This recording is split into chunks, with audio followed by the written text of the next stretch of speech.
మహిళల కోసం central bank of India ఇప్పుడు మీకు అందిస్తోంది గృహ రుణం అతి తక్కువ వడ్డీ రేట్లకే ప్రత్యేక సెంట్ గృహలక్ష్మి. పూర్తి వివరాలకు వెంటనే సంప్రదించండి 18003030. మనతో పాటు వైసీపీ మాజీ మంత్రి కారుమూరి నాగేశ్వరరావు గారు ఉన్నారు. ఈ లడ్డు వివాదం వెంకటేశ్వర స్వామిని అడ్డు పెట్టుకుని లడ్డు వివాదం చేయడం సస్యమీర మంచిది కాదని చెప్పి నాగేశ్వరరావు గారు అయితే తెలియజేస్తున్నారు. మనతో పాటు మాజీ మంత్రి ఉన్నారు. సార్ చెప్పండి, ఈ టీడీపీ హయాంలో ఈ లడ్డు వివాదంపై ఏం చెప్తారు మీరు? మీరే అన్నారు, టీడీపీ హయాంలో ఏదైతే 4వ తారీఖున ప్రమాణ స్వీకారం చేశాక 12వ తారీఖు వచ్చిన నెయ్యి లారీలు ఆల్రెడీ టెస్టులు చేసిన తర్వాత అది పాస్ అవ్వలేదని చెప్పి వెనక్కి పంపించేస్తామని చెప్పి ఈఓ గారు చెప్తున్నారు, లోకేష్ గారు చెప్తున్నారు. చంద్రబాబు నాయుడు గారు దీని మీద రాద్ధాంతం చేసి ఆల్రెడీ వచ్చేసి ఆల్రెడీ లడ్డు తయారైపోయింది తినేశారని చెప్పి అబద్ధాలు చెప్తున్నారు. కానీ రాజకీయం చేయండి, కానీ వెంకటేశ్వర స్వామి మీద రాజకీయం చేస్తే మాత్రం ఆయన క్షమించడు. ఆయన చాలా తెలుసు, మనోభావాలు భక్తుల మనోభావాలు దెబ్బతీయకండి.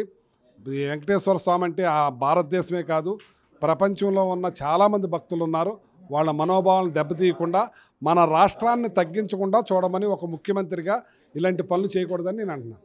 సార్, ఇప్పుడు చంద్రబాబు నాయుడు గారు చెప్పారు అసలు ఆ ఒరిజినాలిటీ లేదు, అసలు అది ఇందులో క్వాలిటీ లేదు అని చెప్పి అంటున్నారు. మీ హయాంలో అసలు ఎందుకు వచ్చింది ఈ కామెంట్స్ అవన్నీ ఎందుకు వచ్చాయి అంటారు? ఈ క్వాలిటీస్ అన్నీ ఉండటానికి 3 పారామీటర్స్ అక్కడ ల్యాబ్స్ ఉన్నాయి. ఆ ల్యాబ్స్ చెక్ చేసినప్పుడు తెలుగుదేశం టైంలో 15 సార్లు అది సెట్ అవ్వలేదని చెప్పి వెనక్కి పంపించడం జరిగింది, ఆ ల్యాబ్స్లో పాస్ అవ్వలేదని. అలాగే మా టైంలో 18 సార్లు ఆ ల్యాబ్లో పరీక్షలో పాస్ అవ్వలేదని వెనక్కి పంపించడం జరిగింది. అలాగే ఇక్కడ ఎట్టి పరిస్థితుల్లోనూ కూడా స్వామివారికి వెళ్ళే నైవేద్యాలకి లడ్లకి వాడే నెయ్యిని ఎట్టి పరిస్థితుల్లో క్వాలిటీ లేకుండా పైకి పంపించే ప్రసక్తి లేదు. సార్, ఇప్పుడు తిరుపతే కాదు, మొత్తం అన్ని గుళ్ళలో కూడా ఇవి క్వాలిటీకి పంపించారు, టెస్టులకు పంపించారు. కొన్ని చాలామంది మార్పులు చెరుపులు జరుగుతున్నాయి. ఏమంటారు? తిరుపతే కాకుండా మిగతా గుళ్ళు కూడా ఖచ్చితంగా ఇలాంటి టెస్టులు పంపించడం మంచిదే, ఇలాంటివి చేయటం మంచిదే. చేయండి, క్వాలిటీని తీసుకోండి, వాడించండి, మంచిగా చేయండి, పర్వాలేదు, దానికి తప్పలేదు.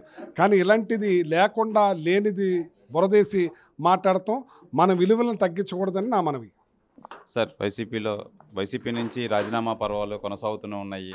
ఏం చెప్తారు ఈ రాజీనామాల కోసం? నేను ఇందాకే చెప్పాను కదా కృష్ణయ్య గారి గురించి. కృష్ణయ్య గారు ఆయన వచ్చిందే బీసీ నేపథ్యంలో వచ్చారు. 2 రాష్ట్రాల్లోనూ కూడా బీసీ నాయకుడిగా, ఒక బీసీల తరపున పోరాట యోధుడిగా వచ్చిన మనిషికి ఆయన రాజ్యసభలో గెలవిప్పించాలని పిలిచి ఆయనకి పదవిస్తే ఆయన అమ్ముకుని పోతాం అంటే సిగ్గుసేట్ అంటున్నాను. కృష్ణయ్య గారు కదా, ఇంకా ముందు కూడా వచ్చారు కదా, చాలామంది వచ్చారు కదా, 3-4 ఉన్నారు కదా, ఏమంటారు? ఎంతమంది వెళ్ళినా ఏది వెళ్ళినా జగన్మోహన్ రెడ్డి గారికి ప్రజలు ఉన్నారు, జగన్మోహన్ రెడ్డి గారు ఉన్నారు. మాలాంటి బీసీ లీడర్లు ఉన్నాం. ఖచ్చితంగా రాబోయే రోజుల్లో బీసీలకి మేలు జరుగుతుంది. తిరుపతి లడ్డు విషయంలో అన్ని క్వాలిటీకి సంబంధించి ల్యాబులకు అయితే పంపించారో అవన్నీ నిగ్గు తేల్చాల్సిన అవసరం అయితే ఉంది. మిగతా అన్ని గుళ్ళు కూడా పంపించడం మంచిదే, ఇది మంచి కార్యక్రమం. అలాగే ఈ కృష్ణయ్య గారి రాజీనామా, అలాగే మిగతా వాళ్ళ రాజీనామా కూడా కరెక్ట్ కాదు.